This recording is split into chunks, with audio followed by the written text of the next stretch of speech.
Have you ever been in a situation where you knew you were right? You could prove you were right, you had all the facts, and still no one was listening to you?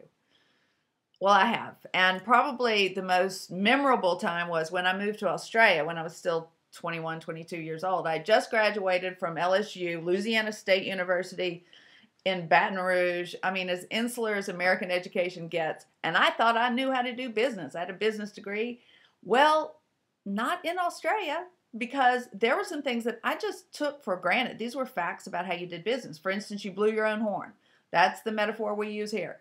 Well, in Australia, the metaphor that applies, or applied in my situation, was the tall poppy syndrome. And it wasn't necessarily that I was, that much better. It's just that I kept telling everybody I was. So I learned that most of what we do, and most of what our customers do, and our employees do, our friends do, is based on the story they're telling themselves about why and about how. It's not what. And so now we have all of these numbers. We can measure everything. We're just up to our eyeballs in numbers. And it's starting to show that we're not spending enough time in the why and the how. When I talk about storytelling, it's not about a new marketing language or how to do research, user stories for user experience design. I mean, it's all of that. But it's a philosophy of understanding how people deal with the ambiguities of reality, products, bosses, peers. All of reality is, in a way, ambiguous. The story we make up in order to handle that creates the emotions we feel, and those create the behaviors that we display.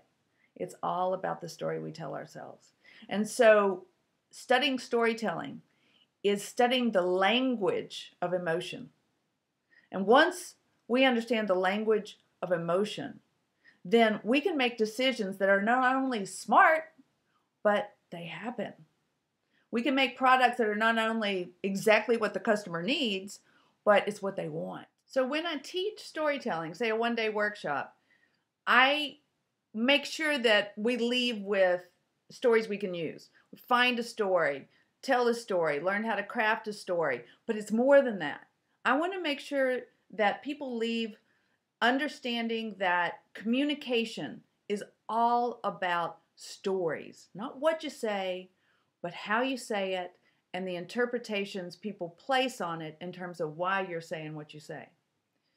This workshop, for me, is designed to embed the philosophy of storytelling in every sort of communication you send or receive so that you can understand the emotional content as well as the facts.